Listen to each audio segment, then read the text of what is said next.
Hey everybody, this is Robert People of RobertPeople.com, and you're listening to People's Court. Thanks for tuning in. It is Tuesday, March 26, 2019, and I'm going to start this off with a question. Let's say you were going to commit a robbery on someone. No, better yet, a robbery on two different people. Oh, I'm sorry, no, not two different people, two individuals who were partners, okay? Now, I think it's safe to say that unless you're some movie action hero or you got skills like that, which most of us do not, you're not going to go at them head on. That just would not make sense. So you have to figure out, some other way to make this happen. Now, of all the ways that robbing someone could be made successful, I think it might be also safe to say that one way that you might be able to get this to work is if you somehow was able to get the two to turn on each other, okay? In other words, let's say the person doing the robbery is me, okay? What I would want to do is to find a way to get one person to be more suspicious of the other than they are of me. Even if I can get them to believe that it's actually his partner trying to steal from him and not me. Now, once I'm able to do that, I can steal from them all day. And the partner is going to continue to look at his partner and say, hey, this is not me. I'm not the one stealing. Look, it's him, it's him, it's him. And my only job is to convince the first guy, hey, it's actually your partner. Your partner is the one who wants to steal from you. It's him. Be mindful of him.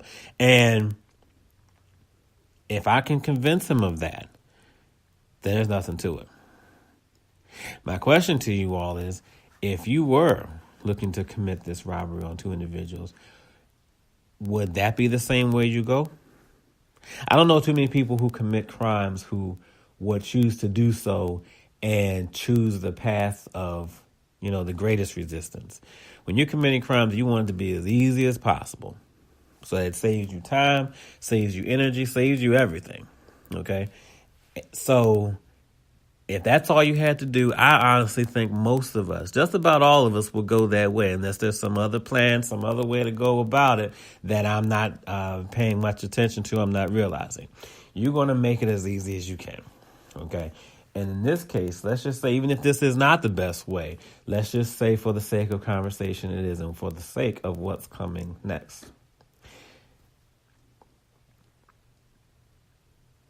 When it comes to our president, quote unquote president, my topic today is the fact that this might shock some of you, but I don't even consider him to be the worst person out of everybody out here.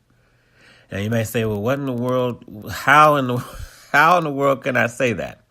Well, number one, let's be clear. This is not the same as saying he's a great individual. He's not a terrible person. That's not what I'm saying at all. Or he's doing horrible things. No. Okay, do not mark that down. Do not say, hey, this person is like, oh, Donald Trump is okay. No, that's not what I'm saying. What I'm telling you is he's not the worst person in all of this. Let me tell you why. Let's say, for example, before I get there, it's not him who's the worst person. It's his followers. Now let me take you down this path. Let's say you looked outside one morning, right? And you see this one guy just walking down the street, crazy, yelling, just unruly, doesn't, not really doing any, not really going after anybody, chasing after him. He's just walking down the street, just yelling, all this incoherent stuff. But in all this nonsense, you hear him say, something to the effect of, let's go blow up houses. Let's go, set buildings on fire. And he's just saying encouraging all this violence, this vandalism, destroy this, destroy that, right? Now, if you knew for a fact that this would never lead to anything, that all you hear from this individual is as far as you're going to, as we're ever going to be, you could look at that and just kind of dismiss it and say, whatever. Yeah, he's not a great person for doing that. But if you know for absolute certain that nobody's going to go out there and follow him, we can kind of tolerate that, right? We can tolerate it. It's only when people start to come out and get behind this guy and start doing the things that he's saying, or even if they misunderstand something he said, but still went back and said, oh, but that guy told me to do it, or I'm doing it for him. That's when it becomes dangerous. So I say again, Donald Trump is not the worst person in all this. It's his followers. And what makes it even worse is that the followers don't even realize they're the ones being played. It's you all are being played, not us. Not the ones who are smart enough to know the deal. We aren't the ones being played. He's getting everyone to do exactly what he wants them to do. And as long as you make this about winning, he's always going to have you right where he wants you. Not us. Not us, meaning those who don't follow him. Talking about everyone else. I've said this from the beginning. He has said that he can shoot someone. We remember this. January 2016, during one of his rallies, he said I could shoot someone on Fifth Avenue and not lose support. Well, the actual quote is he won't lose voters, but that translates to support now. And we're seeing every day. We're talking almost 3 years after he said that. Not into his presidency. He's been the president for 2 years, but 3 years after saying that. More than 3 years after saying that, we're seeing it come to pass right now. We are seeing it. Let me correct that. We're not seeing it come to pass right now. It's come to pass pretty much the whole time. It's just we're really seeing it continue today. That's what I mean. We're seeing it continue. And I've always said he's going to do things like a businessman. Like a salesman. He's going to do it just like that. And that's one thing I would give him credit for. If that was his goal, he is accomplishing it with flying colors. He's doing exactly what he said he was going to do. That's not the same as giving him credit for being a decent human being. No, I'm not doing that at all. No way. But he's doing exactly what he set out to do. And what's bad about this is that just in my example in the beginning of this broadcast, where I mentioned, you just say that I'm trying to play two people against each other so I can steal from them. It's a shame that it's hard, that it's not easy for people to see that that's what Trump is doing as well. He wants to, whatever is going to happen, it's not meant to happen just to Democrats. It is not meant to happen just to liberals. But of course, he's going to tell you that because that's the way he puts you all against the other side. You're not going to try to, if anyone wanted to try and take over this country or overrun this country or what have you, they're not going to do it head on. We're way too strong, way too powerful, and as hard as it is to believe sometimes, way too smart for someone to be able to do that. So the way to get us there is to keep us divided. Now, before you say, oh, well, liberals do all this for dividing, let me squash that. Tweet for tweet, and this is a shame that we even got to put this in here, but tweet for tweet, nobody complains and makes accusations, statements, derogatory comments. Nobody does that more than the president. No one. I don't care who you bring up. Tweet for tweet, he outnumbers. I'll almost say every other tweet, and that's being generous, is something against Democrats, something against liberals. Okay? That's the whole plan. There's no reason to do that unless you want to keep people divided. Once in a blue moon, he might do something that has nothing to do with that. But other than that, no, everything, just every single thing. Even if it's not something current, he's talking about crooked Hillary. He's saying Obama didn't do something. So it stays there because that's the plan. You think when all of this is if this is all over with, he's going to just stop and say, oh, okay, we're good now? No. The damage he's causing is going to hurt everyone. I haven't seen a single bill passed or anything to that effect that is meant for only liberals, only Democrats. No, they apply to everybody. In fact, a lot of people who voted for the president, a lot of people who voted for him are feeling the effects of it now. Let's use taxes, for example. A lot of people are disappointed in the tax money that or their tax refunds or what they owe, even though the opposite was promised, right? There wasn't something put in place so that only Democrats, only liberals would lose tax money or have to owe or not get as much as they expected. No, that affected everybody.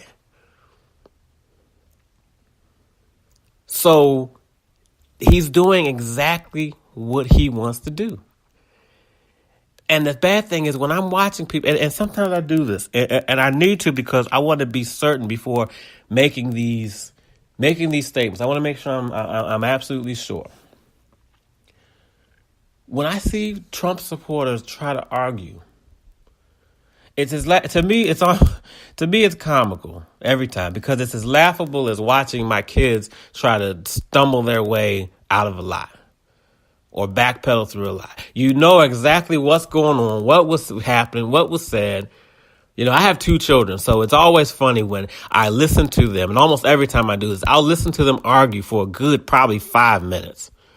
Then when I come in the room, our hands are all up in the air like they just don't care. Nobody did anything wrong. And I'm like, and I've even told them this. And the next time I come through, they do the same thing like like they forgot. I listen to what's going on before I come and say something. Now, of course, I always ask, what's going on in here? So maybe that's my problem. I need to stop asking because then whenever I ask, they might think, oh, Dad has no idea what's going on. So, we can tell him anything. But it's as laughable as watching that because, again, you can see it in people's statements. When they try to defend Donald Trump, you can see it. And when someone really goes deep, I'm talking about someone who's speaking against what the president is doing. When they get real deep with it, you can feel that fear, for lack of a better term, coming through in the person supporting him. In other words, last night, as a matter of fact, yesterday, I watched this, of course, we were talking about the Mueller report, and that's another topic in itself. But one individual, one of my Facebook friends, was constantly asking questions of a Trump supporter who's also on my friends list as well. And she was really just getting deeper. Well, what about this, and this? And that person did everything, the Trump supporter, did everything in the world other than answer those questions. Everything. Clinton was brought up. I'm like, whoa, Bill, not Hillary, Bill. I'm like, well, how is Bill's name coming up in anything now? How is he being brought up? Let me see. 2000. Was it 2000? Yeah. Clinton was done in 2000. So why is his name still coming up almost 20 years later and stuff? But anyway, just everything. When the facts are being laid out and it's not addressed, that's exactly what he wants. Just like in my example before, if one person can convince, one of the 2 people going against each other, or one of the partners, I should say. In this case, we, the American people, are the partners. If one can be convinced that it's actually the other side that's causing all the trouble, the one trying to rob from everybody he's going to win every time. And this is not, again, this does not exonerate. We'll use that word for obvious reasons.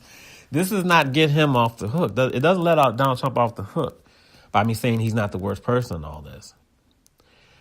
But his followers, when you're following somebody, that's when it becomes bad. We're talking about we've had a journalist be tortured and killed, an American journalist. And what's that? Nothing. I believe more than once. No, I think only one time. A mass shooting happened at a newspaper. I can't remember where this took place, but not long after it was said that the media is the enemy of the people. Why our president would be saying that is beyond me, but I mean, there's all kinds of ways you can express displeasure with media coverage without, saying things like that. But anyway, most recently, the Christ Church in New Zealand, that shooter, who directly said that Trump was his inspiration. It would be too much to expect him not to, to come out and say, hey, you know what? No, if anybody's inspired by anything I've said or done, and you feel that makes it okay to go murder people, that's the wrong answer. It'd be too much for me to expect him to say that. However, that's an example. That is just one of the many examples of how his followers are far more damaging than him. Now, we can make the argument all day, well, if the followers didn't have somebody to follow or wasn't, going off someone's example, this wouldn't happen. Of course. But again, as I spoke about the guy who, running down the street, just yelling stuff, he's only as dangerous as the people who are willing to come out and follow him. If nobody ever comes out and follows him, then you just had one fool run down the street and just yelling stuff. Only when folks start to follow what he's saying does he become dangerous. And the thing is, when these mass shootings happen, these mass shooters are not going. And let's go back. Let's go back for a quick second as we wrap this up. Aside from the bomb threats that were sent to prominent Democratic figures, aside from those, mass shootings did not involve, or the victims of mass shootings were not all Democrats. They were not all liberals. They were all over the spectrum. And as far as these kids' shootings are concerned, the school shootings with children are concerned, there's nothing to say what their parents were. So this is where it becomes dangerous. Or even more dangerous, I should say. Because this stuff is not happening just to liberals, just to Democrats. This is happening across the board. And the first thing that is said, the first thing we do is take one side or the other. Both sides are getting caught up in this. Both sides are victims in this whenever stuff like this happens. But the first thing the president wants you to believe is that it's a one side versus the other thing. That's why it doesn't take long before he starts talking that way. And what do his followers do? They all come out and say the same thing. Meanwhile, everybody is getting hurt. Just something to think about. He's playing his followers like puppets, and they're buying right into it. He pulls on the strings and they start dancing.